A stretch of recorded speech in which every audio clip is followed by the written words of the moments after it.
حضرت محمد صلی اللہ علیہ وسلم غار حرا سے غار ثور تک۔ نبی صلی اللہ علیہ وسلم کی بیویوں، تم عام عورتوں کی طرح نہیں ہو۔ اگر تم اللہ سے ڈرنے والی ہو تو ذوی زبان سے بات نہ کیا کرو کہ دل کی خرابی کا مبتلا کوئی شخص لالچ میں پڑ جائے، بلکہ صاف سیدھی بات کرو، اپنے گھروں میں ٹک کر رہو اور سابق دور جاہلیت کی طرح سج دھجتا نہ دکھاتی پھرو۔ نماز قائم کرو، زکوٰۃ دو اور اللہ اس کے رسول کی اطاعت کرو۔ اللہ تو یہ چاہتا ہے کہ تم اہل بیت نبی صلی اللہ علیہ وسلم سے گندگی کو دور کرے اور تمہیں پوری طرح پاک کر دے۔ یاد رکھو اللہ کی آیات اور حکمت کی ان باتوں کو جو تمہارے گھروں میں سنائی جاتی ہیں، بے شک اللہ لطیف اور باخبر ہے۔ سورہ الاحزاب آیت نمبر 32-34۔ 10 بعثت کا ماہ رمضان ابھی ختم ہونے نہیں پایا تھا اور ابو طالب کو انتقال کیے ہوئے چند ہی دن گزرے تھے کہ خدیجہ رضی اللہ تعالیٰ عنہ نے ایک مختصر سی علالت کے بعد داعی اجل کو لبیک کہا۔ محمد صلی اللہ علیہ وسلم کے لیے یہ جان کا سانحہ ہے۔ ابھی پیارے چچا کی وفات کا غم غلط نہیں ہوا ہے کہ جانثار بیوی بھی داغ مفارقت دی گئی ہے۔ محمد صلی اللہ علیہ وسلم کو اس صدمے نے سخت مزمل کر دیا ہے۔ آپ نے اس سال کو عام الحزن غم کا سال فرمایا ہے۔ یہ خدیجہ رضی اللہ تعالیٰ عنہ ہی ہیں جنہوں نے پہلے دن سے آپ صلی اللہ علیہ وسلم کا ساتھ دیا ہے، مایوسیوں میں ڈھارس بندھائی ہے، اداسی میں سکون پہنچایا ہے اور پھر اس وفا شعار میں جان دے دی ہے۔ محمد صلی اللہ علیہ وسلم سے ان کوئی خوبیوں کی بنا پر خود نکاح کی اور درخواست کی تھی۔ نکاح کے بعد اپنی پوری دولت محمد صلی اللہ علیہ وسلم کے قدموں میں نچھاور کر دی تھی۔ محمد صلی اللہ علیہ وسلم کو اس وقت تسلی دی جب مشکلات نبوت پر غور کرتے ہوئے انہوں نے فرمایا تھا، مجھے اپنی جان کا خطرہ ہے۔ اپنے شوہر نامدار سے عرض کیا تھا، نہیں نہیں، آپ کو ڈر کاہے کا؟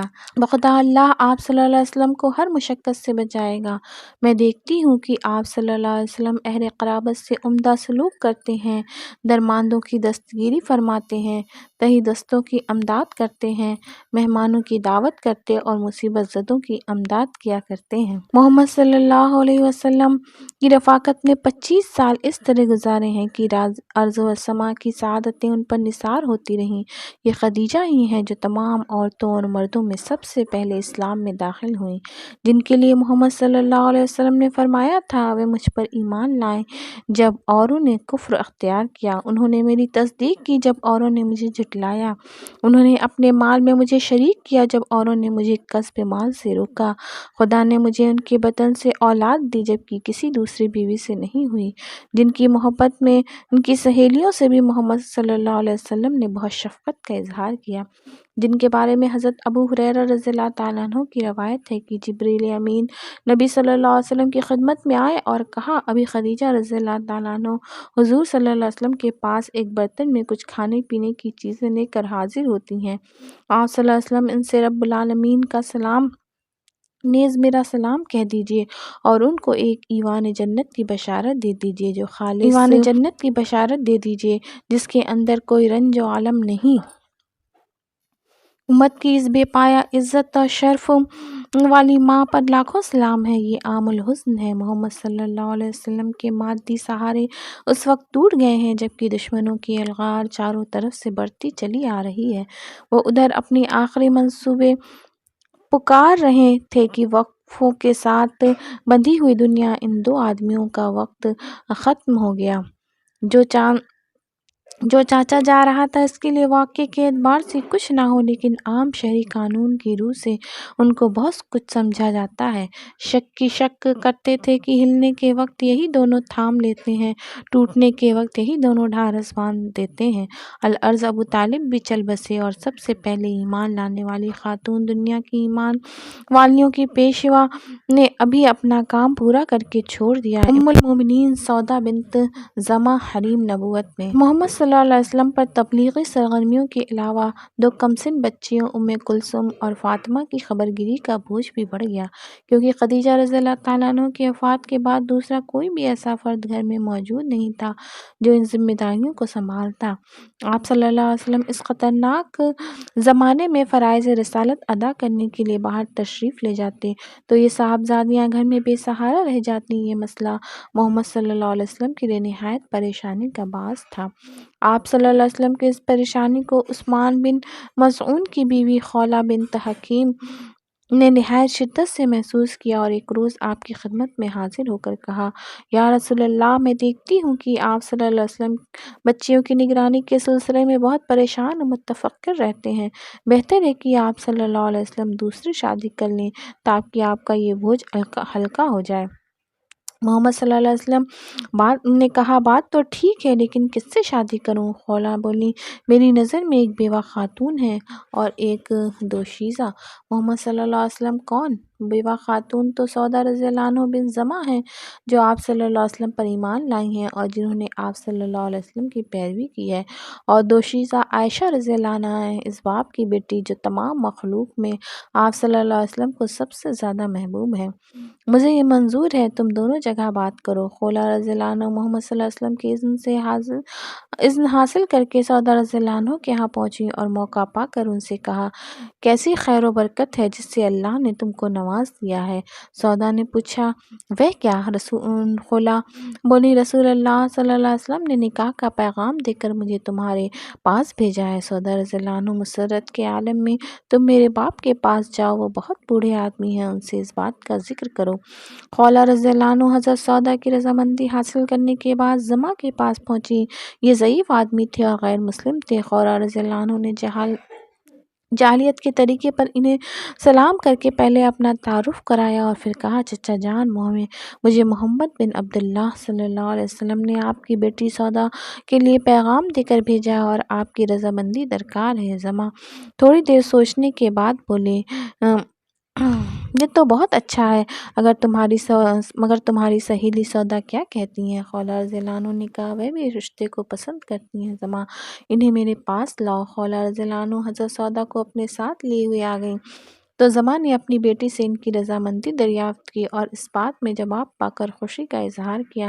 چنانچہ دوسرے ہی دن محمد صلی اللہ علیہ وسلم کو اپنے گھر بلا کر سودا رضی اللہ عنہ سے نکاح کر دیا۔ یہ رمضان 10 62 کا واقعہ ہے۔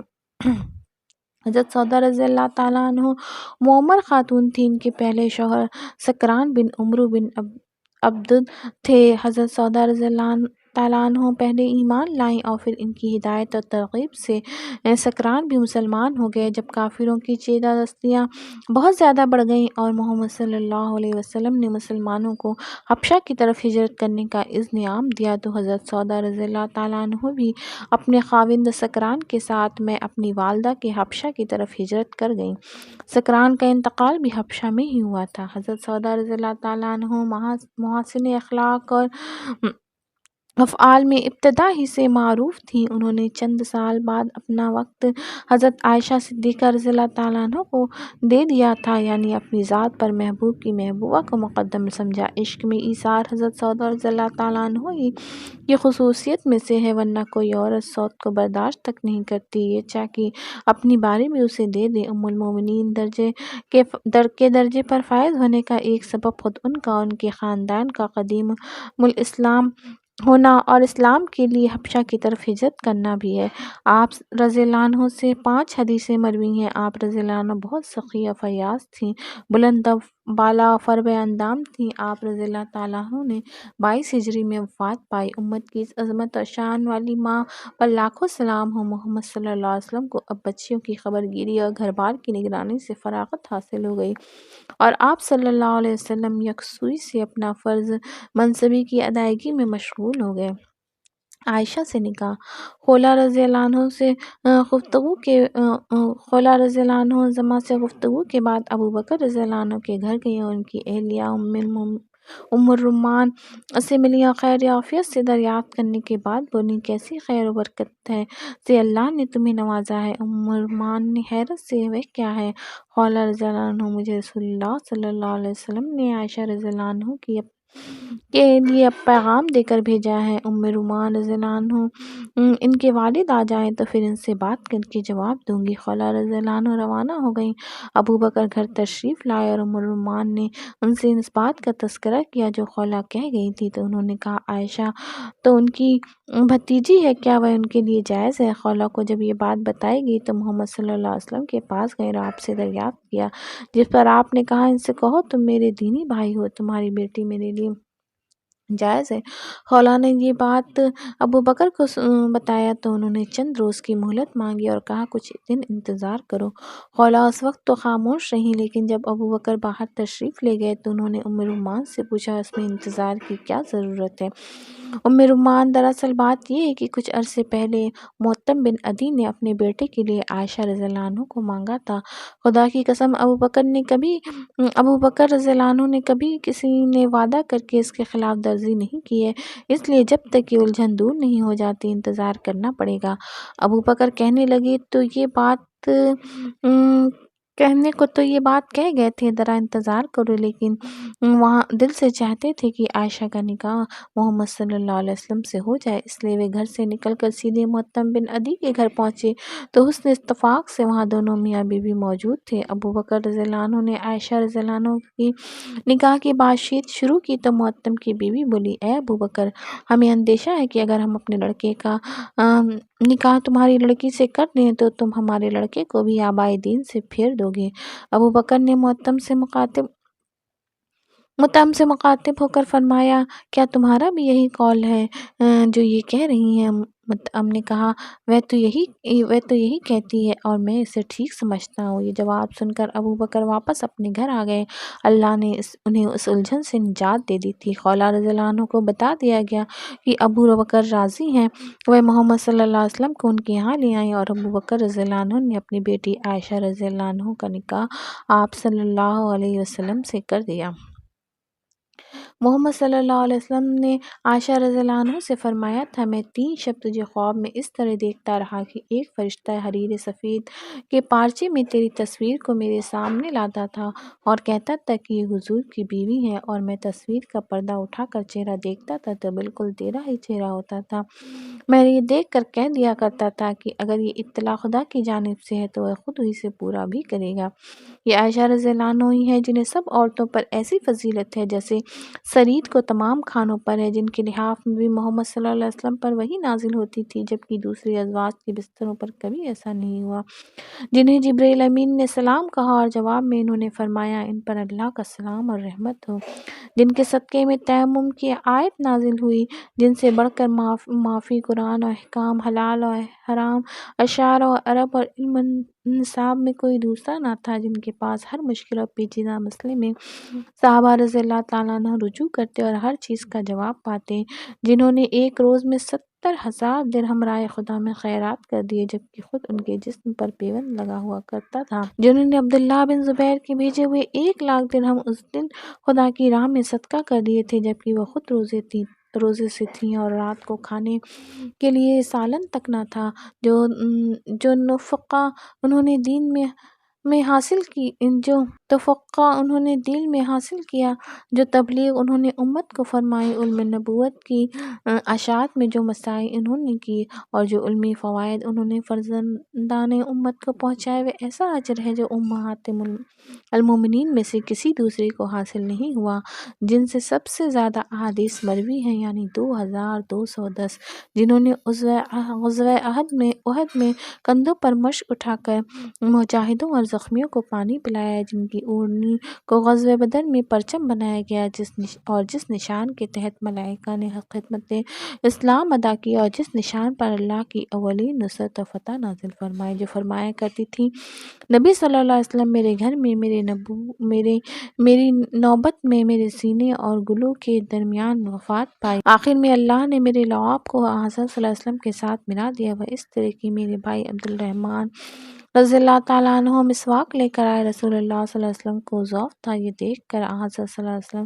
مسواک فرمانا چاہتے ہیں، میں نے مسواک اپنے منہ میں لے کر نرم کی اور حضرت صلی اللہ علیہ وسلم کو مسواک کرا دی، جن کے حجرے میں محمد صلی اللہ علیہ وسلم کا انتقال ہوا، جن کا حجرہ روضہ اقدس بنا۔